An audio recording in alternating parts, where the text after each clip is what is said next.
Video बना रहे हैं, लैपटॉप पे बना रहेगा।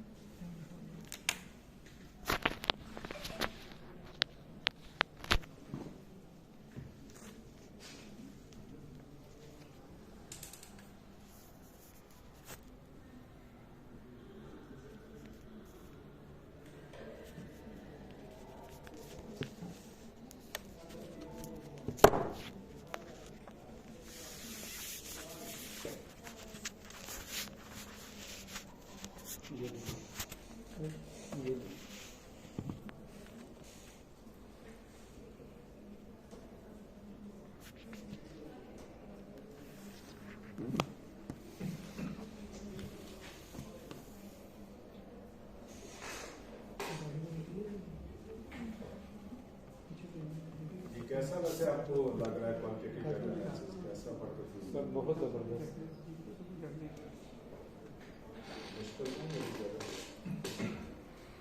सर, इंटरेस्टिंग बहुत। हाँ हाँ चलिए, सेटिंग कर भी ठीक है।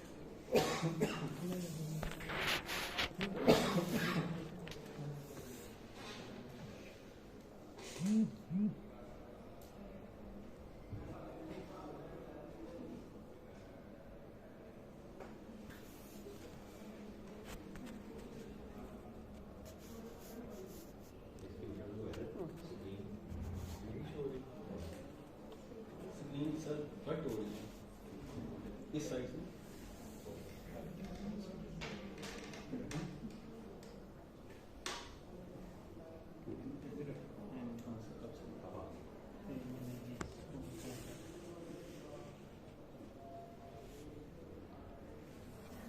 अच्छा जी, ये एक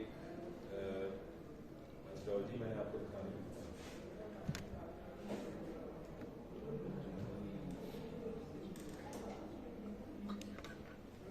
जब भी हम क्वालिटेटिव डाटा, अब मैं डाटा एनालिसिस आपको बता रहा हूँ, नेक्स्ट पार्ट है कि आप रिजल्ट निकाल लिए, अब आप एनालिसिस की तरफ मूव कर रहे हो। एनालिसिस कैसे करते हैं? क्वालिटेटिव डाटा एनालिसिस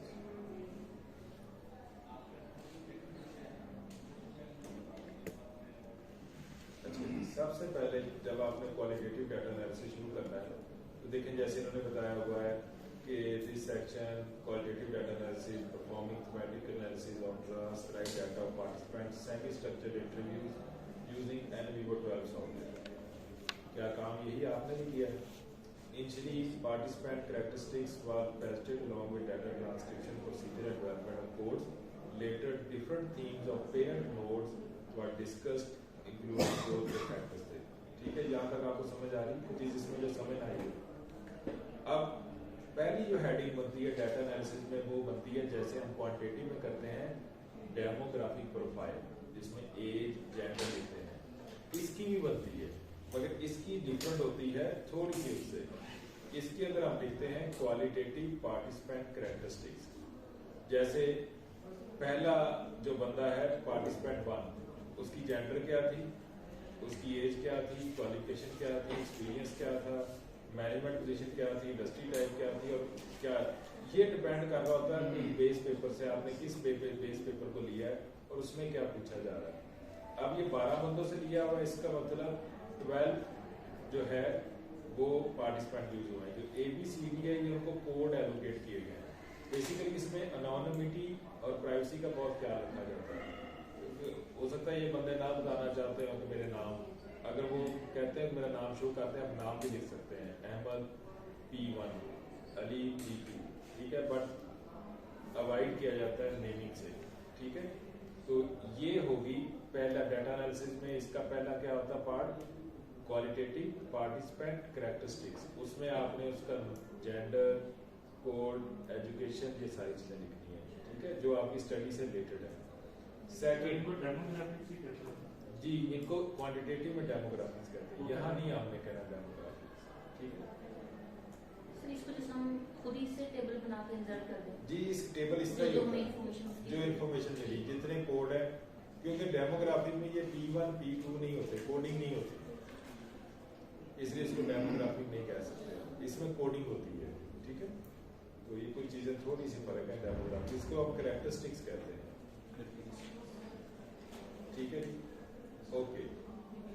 सबसे पहला क्वालिटेटिव डाटा एनालिसिस वो कहता है जी नंबर 1 स्टेप होता है इसमें transcription of interview.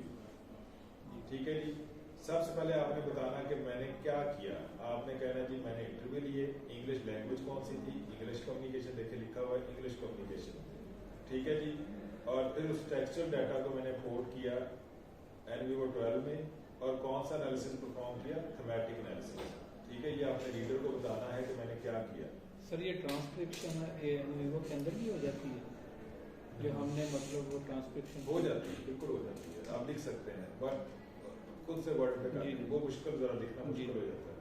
Data coding and identification of theme, ये वो देखे मैंने आपको टेबल बताया था सोर्सेज और रेफरेंस का, कि वहां से आप इसको भी कॉपी कर सकते हैं कि किसका जिक्र कितने सोर्सेज ने कितनी दफा किया। अब इसका कौन बताएगा, इसका क्या मतलब है कि ये जो नोड है एनवायरमेंटल फैक्टर का 12 बंदों ने इसका जिक्र किया, 43 दफा किया। बिल्कुल जबरदस्ती, तो ये लाजमी बनाना आपने। ठीक है, अब पेपर ये लाजमी मानते हैं, जो अच्छे जर्नल्स हैं वो कहते हैं सबसे पहले आप डाटा कोडिंग का जो ट्री नोड्स बनाए हैं उसके सोर्स और रेफरेंस प्रोवाइड करें, उसकी फ्रीक्वेंसी हमें बताएं। ठीक है जी, तो ये टेबल बनेगा data coding and development nodes का, वही जो मैंने आपको दिखाया था, वहां से आप इसको एक्सपोर्ट कर लेंगे तो ये आपके पास इस तरह शो हो जाएगा। ओके, अब आपका पहला थीम आ जाएगा। इन्होंने टॉय थ्योरी यूज की है, तो वो टेक्नोलॉजिकल फैक्टर्स अब क्या शो हो रहे हैं। अब इनकी टॉय थ्योरी है, पहले ये देख रहे हैं टेक्नोलॉजिकल फैक्टर्स। ये कौन सी रिपोर्ट इन्होंने निकाली है, हायरार्की चार्ट। अब मुझे बताएं टेक्नोलॉजिकल फैक्टर में कौन सा वेरिएबल ज्यादा स्ट्रॉन्ग है, कंपैटिबिलिटी। ठीक है जी, ये सबसे स्ट्रॉन्ग है, उसके बाद आर्टिफिशियल स्ट्रक्चर, सिक्योरिटी कम है, ये हमने लगा दिया। ठीक हो गया जी, ओके। अच्छा, एक चीज इसमें आपने लाजमी लिखनी है, ये जरा गौर कीजिएगा, ये क्या बात हो रही है। जब हम एनालिसिस करते हैं तो देखें ये थीम था कंपैटिबिलिटी का, पहले याद रखें हमेशा उसको एक्सप्लेन करना होता है कंपैटिबिलिटी है क्या, फिर उसको प्रीवियस स्टडी से सपोर्ट करना होता है कि उन्होंने भी देखा था, इस कंपैटिबिलिटी का जिक्र किया था। अब क्वालिटेटिव में क्या चीज डिफरेंट होती है क्वांटिटेटिव से, कि इसके अंदर हमने मेंशन करना होता है कि किस पार्टिसिपेंट ने किस लाइन में बात की थी। जो मेन पार्टिसिपेंट ने जो बात की, अब देखें P2 ने अपनी इस लाइन में जिक्र किया था कंपैटिबिलिटी का, यानी ये लाइन शो कर रही है कि सिस्टम कंपैटिबल होने चाहिए। ये देखें, ये उसने लिखा है P3 ने क्या था, this makes all procedure and business function link together, so linking is the main strength of ERP which needs compatibility. ठीक हो गया जी, तो शहजाद साहब क्या हाल है, ठीक ठाक, तबीयत से ठीक है।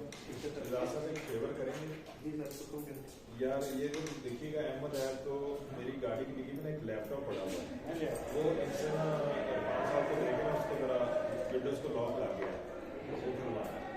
ये सामने खड़ी होगी तो डिग्गी में लोगों का पड़ा हुआ है। ठीक है, दो एक ही लैपटॉप। ओके, आप देखें, समझ आ रही हूँ, इसको नोट डाउन करते जाइएगा, ये आपको कहीं नहीं मिलेगा। ये इसका यही बड़ा नुकसान है कि इसकी ड्राफ्टिंग कहीं नहीं है, कहीं कोई चीज मेंशन नहीं करती कि इसको कैसे राइट किया जाता है। ये बस सीना पसीना चले आ रहे हैं, जिसकी वजह से ये नहीं है, ज्यादा पॉपुलर नहीं है। कि school of thoughts and different, जैसे मैं फॉलो करता हूँ उसको, सिल्वरमैन को, और हाँ जी, तो बस वो जो वो जिस तरह कहते हैं, उनके जिस तरह पेपर्स हैं उस तरह चलाता हूँ।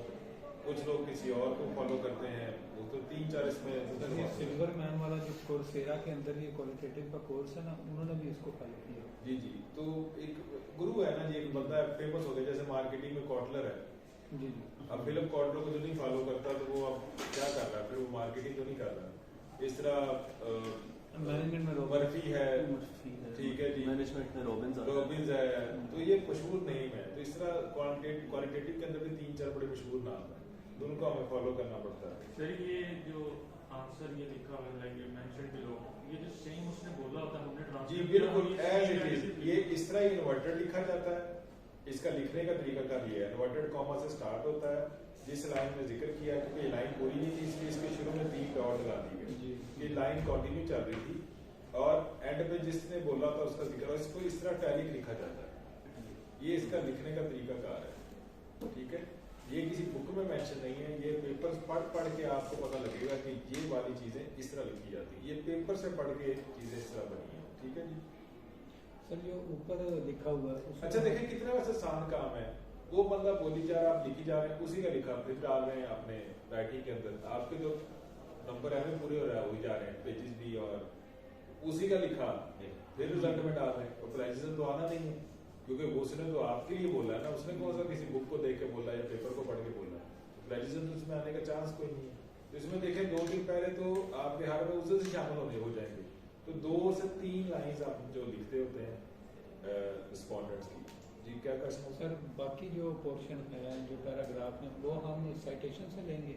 पहले में जो थीम निकला उसको डिफाइन करेंगे 3 to 4 लाइन, उसके बाद 5 से 7 लाइन में 2 स्टडी से उसकी सपोर्ट देंगे। डिस्कशन में हमेशा जो हमारा नतीजा निकलता है उसको हमें सपोर्ट देनी पड़ती है कि प्रीवियस स्टडीज ने भी इसको कहा था ये वाइटल एलिमेंट है, टेक्नोलॉजिकल फैक्टर है, हमें उसकी सपोर्ट देनी पड़ेगी कि भाई मैंने ये बाहर बंदा जिसने इसको नहीं निकाला, इसको ऑलरेडी भी कुछ स्टडीज में मेंशन किया हुआ है, मगर क्वांटिटेटिव पर्सपेक्टिव से मेंशन किया है या किसी और कंटेक्स्ट में मेंशन किया है, मगर इसका जिक्र किया हुआ है, मगर मेरे इस कंटेक्स्ट में ये जो चीज़ है ये ऊपर के आई है और इसको सपोर्ट में ले रहा हूँ प्रीवियस लिटरेचर से, अदर कंटेक्स्ट से। फिर यानी 2 चीजें होगी, पहले डिफाइन कर दिया, फिर सपोर्ट कर दिया, फिर उसके बाद आपने इसको सपोर्ट करना है जिनसे आपने इंटरव्यू लिया कि मैंने जिन बंदों से ले रहा वो भी इसकी बात कर रहे हैं, यानी पिछलों ने ये बात की थी लिटरेचर में, अब जिनका मैं इंटरव्यू ले रहा हूँ भाई वो भी इसी की इस कंटेक्स्ट में इसी पे जोर दे रहे हैं। इट मींस ये वाकई ही वाइटल एलिमेंट है, सिर्फ लिटरेचर ही इसका जिक्र कर रहा, जो लोग हैं वो भी इसका जिक्र कर रहे हैं।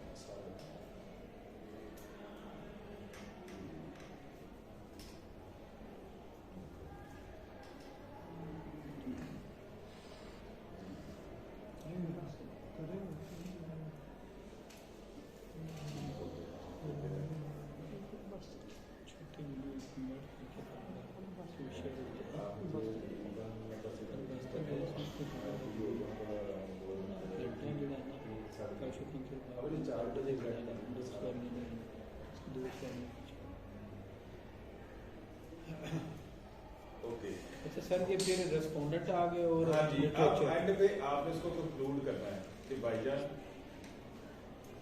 लिटरेचर ने भी ये कहा, मेरे जो क्वालिटेटिव स्टडी की रिस्पोंडेंट ने भी यही कहा, इट मीन जो वाकई एलिमेंट है, अगर ये नहीं होगा तो आप जो चीज़ करना चाह रहे हैं वो नहीं हो पाएगी, ठीक है जी।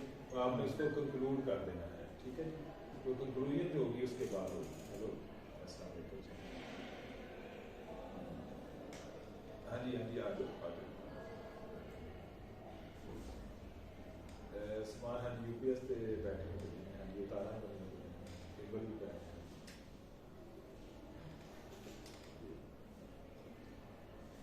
अच्छा जी, उसके बाद जिस तरह दूसरा थीम निकला, अगेन पहले आईटी इंफ्रास्ट्रक्चर है क्या, प्रीवियस पोर्ट, फिर जो लोगों ने उसका जिक्र किया उसका, और आप देखें एंड में क्या किया, conclusion, therefore IT infrastructure is sufficient computer, अगर ये नहीं होगा तो भाई पाकिस्तानी ऑर्गेनाइजेशन उस तरह वो चीज़ को ग्रो नहीं कर सकेंगी।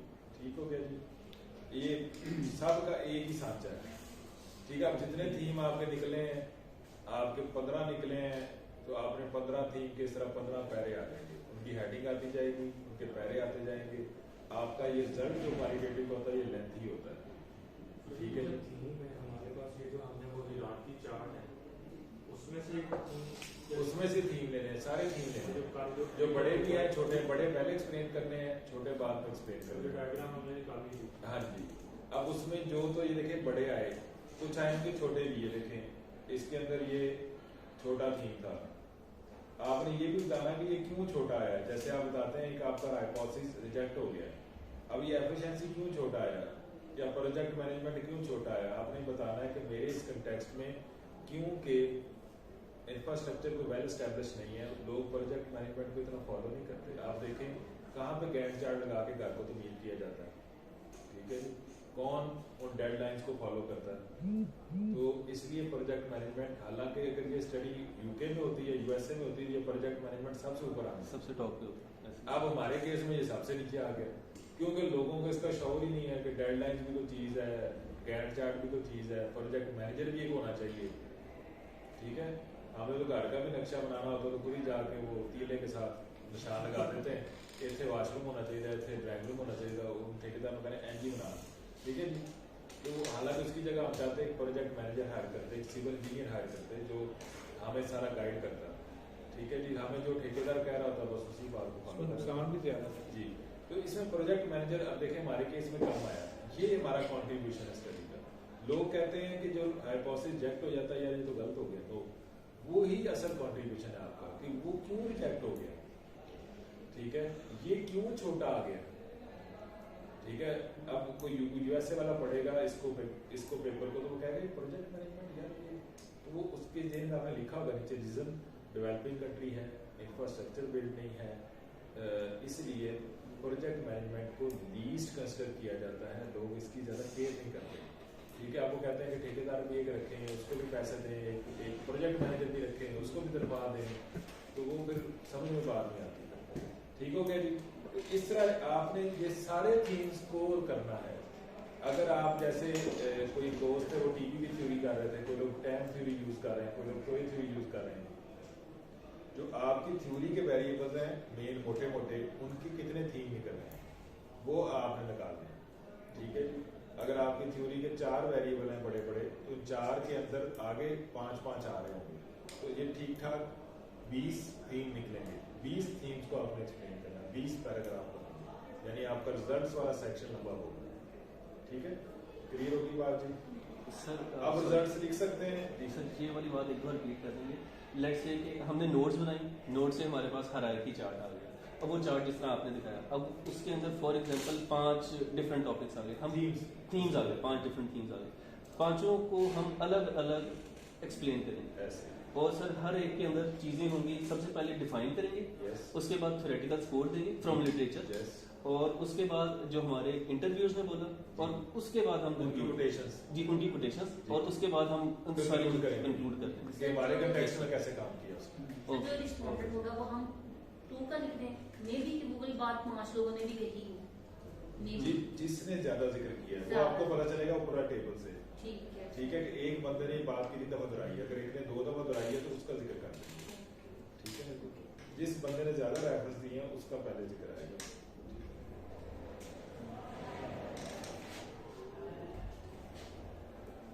बहुत शुक्रिया।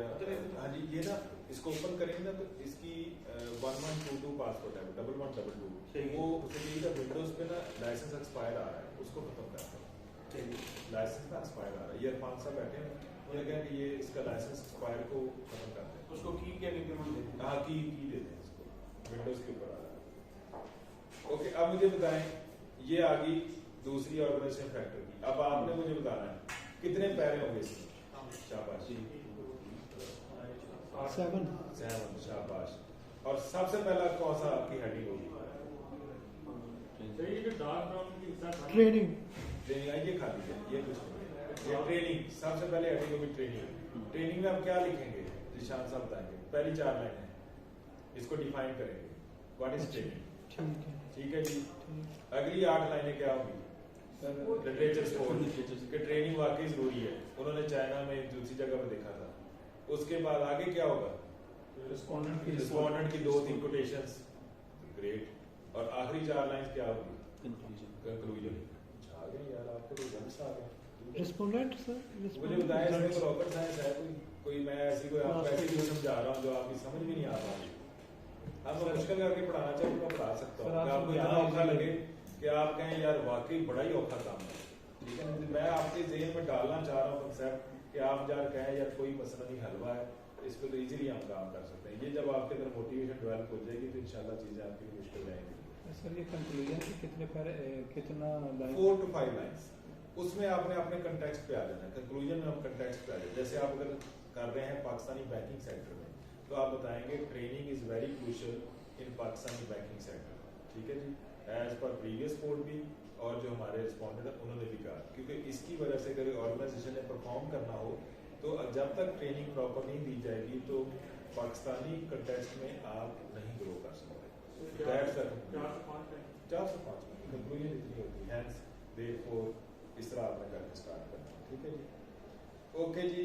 लास्ट सेक्शन होता है डिस्कशन, रिकमेंडेशन एंड कंक्लूजन। ठीक है जी, वो चैप्टर था हमारा एनालिसिस का, एनालिसिस। ठीक है, ये लास्ट चैप्टर होता है डिस्कशन, रिकमेंडेशन और कंक्लूजन। ठीक है जी, डिस्कशन पार्ट में क्या होता है, जो आपने ऑब्जेक्टिव होते हैं। अच्छा, क्वांटिटेटिव स्टडी में क्या होता है, इसमें आप हाइपोथेसिस वाइज चलते हैं, इसके अंदर आपने चलना है ऑब्जेक्टिव वाइज। ऑब्जेक्टिव कहाँ से निकाले थे हमने, कहाँ लिखे थे, इंट्रोडक्शन।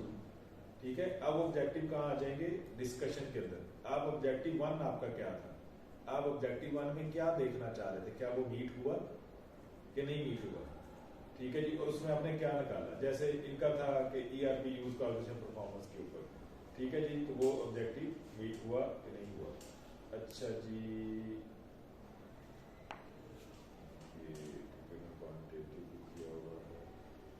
सर इसमें तो हम सिर्फ फैक्टर्स ही देखेंगे तो उसका ऑब्जेक्टिव ऐसे सेपरेट तो नहीं निकलेगा जी। सर हमने तो फैक्टर्स देखने हैं ना, नहीं ऑब्जेक्टिव तो आपने मेंशन किया होगा। हाँ, देखिए सर, आपने वो लिखा होगा या- पहला ऑब्जेक्टिव कि what are the technological factors Factors। Affect this. ठीक है आपके पास टेक्नोलॉजी फैक्टर्स आ गए ओके। तो आप मेंशन करेंगे कि ये निकले हमारे। ठीक है, डिस्कशन के अंदर। दूसरा आपका ऑब्जेक्टिव होगा what are the organisational factors affect on this. Organisational factors भी आ गए, सेकंड हेडिंग ये बन गई। ऑब्जेक्टिव 3 होगा what are the environmental factors, वो भी आ गया आपके पास एनालिसिस में। आप लिखेंगे कि ये, अब इसमें आपने देखे पीछे आपने मेंशन नहीं किया ये बड़ा ये छोटा, ये आपने नहीं लिखा, ये चीज एनालिसिस में नहीं लिखी थी कि किसकी स्पेस ज्यादा है, किसकी हाई, कौन ज्यादा इंपॉर्टेंट है, आपने सबको मेंशन कर दिया था। इसके अंदर अब आप लिखेंगे कि वो बड़ा क्यों आया था, ड्यू टू दिस इशू, और छोटा क्यों आया था, ड्यू टू दिस इशू। ये डिस्कशन में आप लिखते हैं। डिस्कशन प्योरली राइटर की होती है, आपकी ऑथर की होती है। अब आपने इसको रिलेट करना है अपने कॉन्टेक्स्ट के साथ कि हमारा कॉन्टेक्स्ट क्या है। ठीक है जी, क्लियर होगी बात। नेट से सब की सर्च कर रहे हैं, वो लगा के तो देखते हैं, उसमें नहीं अंदर भी पड़ी है तो नेट से ढूंढ लिया। अब डिस्कशन की आपको समझ आ गई। ऑब्जेक्टिव 1, ऑब्जेक्टिव 2, ऑब्जेक्टिव 3, जितने भी आपके ऑब्जेक्टिव है। अगर प्रोपोजिशन है, प्रोपोजिशन 1, प्रोपोजिशन 2, प्रोपोजिशन 3। ठीक है, प्रोपोजिशन क्या होती है, हाइपोथेसिस की जगह। ठीक है जी, अगर आपने प्रोपोजिशन बनाई हुई है अपनी स्टडी में तो फिर प्रोपोजिशन वाइज चलना है, अगर प्रोपोजिशन नहीं बनाई हुई तो फिर ऑब्जेक्टिव वाइज चलना है। इस तरह और इसको आपने रिलेट करना अपने कंटेक्स्ट के साथ। ठीक है, अब आपने प्योर बात करनी है, खुद से लिखना है। ये डिस्कशन ऑथर खुद लिखता है, साइटेशन इसमें भी होती है मगर ज्यादा वर्डिंग अब आपकी होगी। आप लिखेंगे कि भाई ये चीज क्यों आई, क्योंकि पाकिस्तान में इंफ्रास्ट्रक्चर की कमी है, लैक ऑफ इश्यूज हैं। ठीक है, इस वजह से ये इसकी जो वेटेज है वो कम निकली, लोगों ने कम बात की, इसकी फ्रिक्वेंसी कम निकली, इस पे ज्यादा बात की। ठीक है जी, इसकी वजह से इसकी ज्यादा निकली। तो अगर कोई बंदा स्टडी करे फ्यूचर में तो वो इसको अगर इस फैक्टर को मद्देनजर रखे तो वो इसको आसानी से सक्सेसफुल बना सकता है। ठीक है जी, ओके जी। उसके बाद नेक्स्ट लास्ट वन पार्ट है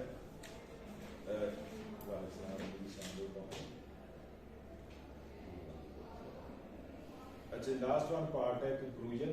इसके अंदर रिकमेंडेशन, ये उसके बाद आपने लिखना है लिमिटेशन एंड फ्यूचर। डिस्कशन के बाद क्या लिखना है, लिमिटेशन एंड फ्यूचर सर्च।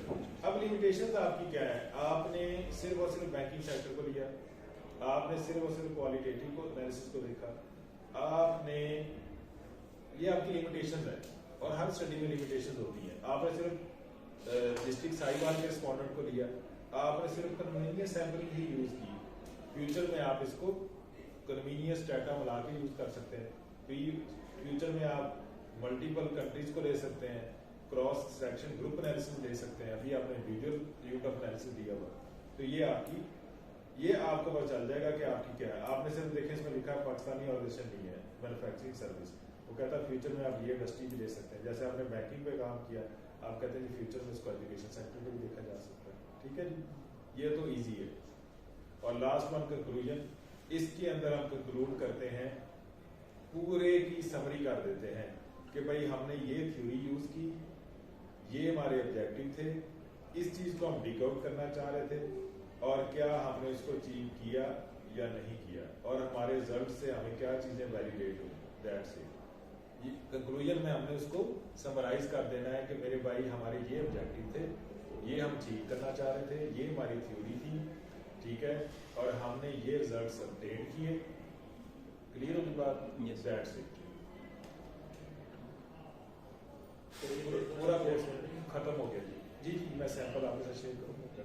ये सर, जो ऑब्जेक्टिव व्हाट से शुरू हो सकते हैं, जैसे आपने बोला जी ऑब्जेक्टिव्स व्हाट व्हेन, हाँ जी, हाउ हो सकते हैं, होते इसके से।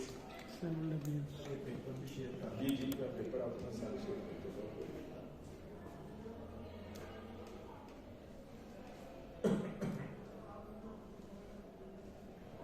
सर अभी आपने हमें जो हायरार्की चार्ट दिया था, इसमें जो ट्रेनिंग है, जी जी, ट्रेनिंग के आगे एलिमेंट्स हम निकालेंगे। ट्रेनिंग को बस सपोर्ट करेंगे, एलिमेंट्स की जरूरत नहीं, वो तो निकल आए हैं, ट्रेनिंग ही एलिमेंट निकला है, उसकी बस आप इम्पोर्टेंस आपने बतानी है। तो वो थीम के अंदर वो किस तरह, जिस तरह अभी हम बात कर रहे जी एक्सप्लेन करेंगे, बस उसको एक्सप्लेन करते जाइए। एक ही थीम के ट्रेनिंग के अंदर इसी को करेंगे। जी ट्रेनिंग के अंदर सिर्फ ट्रेनिंग को करेंगे और कोई चीज नहीं होगी। ठीक है जी, ओके। अच्छा जी, ये है मेथोडोलॉजी सेक्शन। मेथोडोलॉजी सेक्शन में सबसे पहले क्वालिटेटिव के अंदर लिख लें मेथोडोलॉजी सेक्शन, चैप्टर 3 हमारा होता है मेथोडोलॉजी पार्ट। इसमें सबसे पहली हेडिंग बनती है रिसर्च पैराडाइम, जो मैंने आपको पढ़ाया है, रिसर्च पैराडाइम। ठीक है जी, आप कौन सा इंटरप्रिटिविज्म हम यूज करते हैं। ठीक है जी, तो ये देखें इसमें बताया हुआ है, वही फिलोसफिकल असम्पशंस, पॉजिटिविज्म, इंटरप्रेटिविज्म, ये इसकी जरूरत नहीं है, ये नहीं लिखना चाहिए। कोई थीसिस है उसमें उसने एक्सप्लेन किया हुआ है, आपसे उसमें बताएंगे मैंने इंटरप्रेटिविज्म यूज किया रिसर्च पैराडाइम। वो क्या करता है, आपने इसको समझाना है कि इंटरप्रेटिविज्म सोशली कंस्ट्रक्टेड होता है, सब्जेक्टिव होता है, और इसका जो रिसर्च होती है वो वैल्यू बेस होती है, स्मॉल सैंपल होते हैं और इन डेप्थ इंटरव्यूज दिए जाते हैं, ताकि रीडर को पता चल जाए कि रिसर्च पैराडाइम कौन सा यूज किया। उसके बाद नेक्स्ट होता है रिसर्च डिजाइन। रिसर्च डिजाइन मैंने आपको पढ़ाए थे। ठीक है जी, इसमें आपने कौन से वाला रिसर्च डिजाइन यूज किया है। ठीक है जी, क्लियर हो गया जी। तो रिसर्च डिजाइन आ जाएगा, पहली हेडिंग कौन सी बनी, रिसर्च पैराडाइम। उसके बाद नेक्स्ट हेडिंग कौन सी बनी, रिसर्च डिजाइन। उसके बाद आपका आ जाता है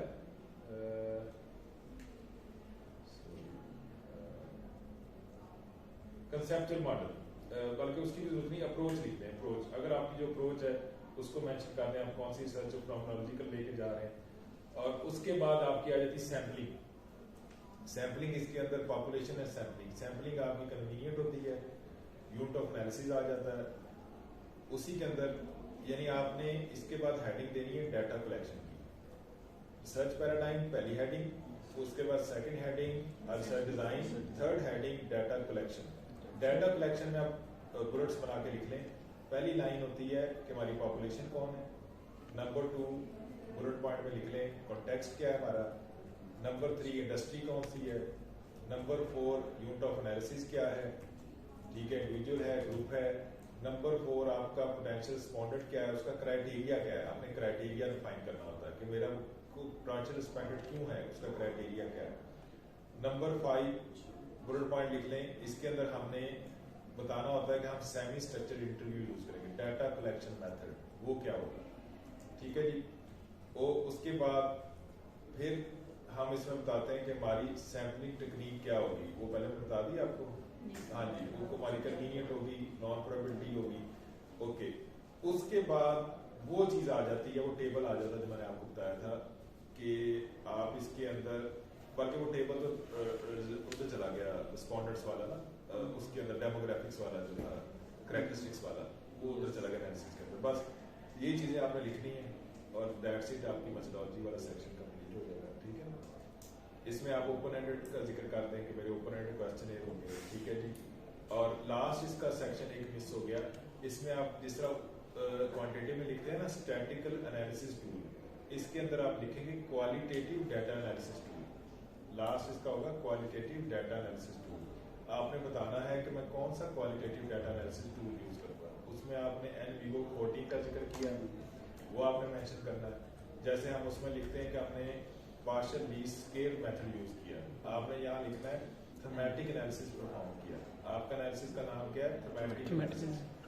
ठीक है जी। थीमेटिक एनालिसिस के स्टेप्स मैं आपको सेंड कर दूंगा, वो बुक के अंदर भी मेंशन है। उन स्टेप्स वो पेपर में भी आपको आ सकते हैं। ठीक है, वो आपने ये वही स्टेप्स हैं जो हमने किए हैं। कोडिंग करनी है, उसको इनपुट करना है, ये सारे मैं आपको रिटन फॉर्म में मेरे पास मौजूद है, तो मैं आपको सारे सेंड कर दूंगा। ठीक है जी। तो ये स्टेप्स आपने क्वालिटेटिव डाटा एनालिसिस टूल के अंदर लिखने होते हैं। ठीक है जी, वो स्टेप्स जो मैंने आपको भेजूंगा। ठीक हो गया जी। यस। तो ये आपका मेथोडोलॉजी का ये 2 सफ़े बनेंगे, तो ये मेथोडोलॉजी वाला सेक्शन आपका कंप्लीट हो जाएगा, 1 से 1.5 सफ़ा में कंप्लीट हो जाएगा। ठीक हो गया, क्लियर होगी बात जी? यस। ओके, कोई और चीज़ इसके अंदर मेरा ख्याल कोई इशू तो नहीं है? क्लियर। नहीं जी, अब ये मैं सैंपल आपको भेज दूंगा। कंप्लीट हमारी क्वालिटेटिव डाटा एनालिसिस एक मेरे हिसाब से कंप्लीट हो गई है। अब एक अभी हमने मिड से पहले किया है, इंशाल्लाह 1 मिनट के बाद करेंगे, और उसके अंदर हम थोड़ा सा केस स्टडी को देखेंगे, वो कैसे काम करती है, और केस स्टडीज अगर लिखनी हो तो वो कैसे की लिखी जाती हैं, और उसके अंदर हम थोड़ा सा थ्योरेटिकल चीज़ों को और पढ़ेंगे, बुक्स को और पढ़ेंगे, ताकि जो हमारी स्ट्रेंथन है चीज़ें और हो सकें थ्योरेटिकली भी। तो अब इंशाल्लाह उसके बाद हमारा जो होगा वो मैं आपको एडवांस चीज़ें जो हैं, जैसे ट्रांसलेशन अप्रोचेज हैं, मिक्स मेथड अप्रोचेज हैं, उनका आपको बताऊँगा वो कैसे काम करती हैं। इसके अलावा मैं आपको बताऊँगा case studies, embedded case study, single case study, multiple case study, ये कैसे होती हैं, केस स्टडी लिखी कैसे जाती है, और क्यों केस स्टडी इतनी पॉपुलर है, हाई इम्पैक्ट है, वो भी जिक्र करेंगे। ठीक है जी, और साथ साथ बुक्स को पढ़ेंगे। अब पता नहीं आपके फाइनल नेक्स्ट वीक होते हैं या नहीं होते, सॉरी पेपर्स इसका सर मिड 14 से तो 17 से हमारे 17, 18 और 19। ओके, चलिए हमारे पास नेक्स्ट वीक है जी। तो नेक्स्ट वीक के अंदर जो रिवीजन है, जिस तरह कुरबान साहब ने कहा, कुछ रिवीजन करेंगे, और इसके अलावा कुछ हम जो है बुक्स जो चैप्टर हमने किए हैं उनको रिवाइज करेंगे, और बाकी आपको जो क्वेरीज होंगी आपकी वो देखेंगे। आपने मुझे मिड से पहले जो आपकी मेन है कि आपने ये पेपर मुझे कंप्लीट देना है। नेक्स्ट वीक जब आप आए मंडे को, उससे पहले आपने मुझे introduction, literature view, methodology, data analysis plus discussion, conclusion, ये कंप्लीट 8000 वर्ड्स का विद रेफरेंस मौजूद हो। 8000 words without reference, single spacing, मैं आपको सारी चीज़ें शेयर कर दूँगा। और नेक्स्ट क्लास में आपने अपने लैपटॉप लेके आने हैं, क्योंकि उसी टाइम ही हमने इसको सेंड कर देना है पब्लिश होने के लिए। ठीक है, नेक्स्ट क्लास में हम लैपटॉप ओपन करेंगे और आपका पेपर हम सेंड कर देंगे। अब उसमें 2 नुकसान है, अगर आप गलत लिखते हैं, अच्छा नहीं करके आते, तो वो एक गलत चीज़ ही आपके नाम से पब्लिश हो गई। जो कोई इसको पढ़ेगा वो आप पे हंसेगा कि ये देखो जी की लिखे हैं, स्पेलिंग की मिस्टेक, लाइन ही सीधी है, लिटरेचर भी नहीं लिखना आता। ठीक है, ये पब्लिकेशन एक ऐसी चीज़ है कि आप जो चीज़ पब्लिश कर देंगे वो आप सारी जिंदगी आपके साथ अटैच हो जाएगी।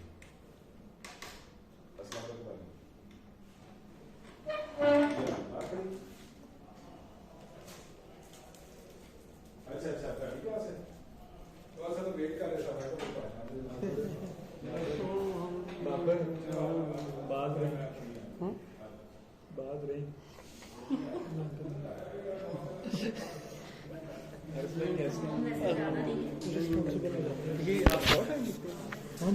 ये इसको आप कैसे पढ़ते हैं? नहीं, ये पढ़ने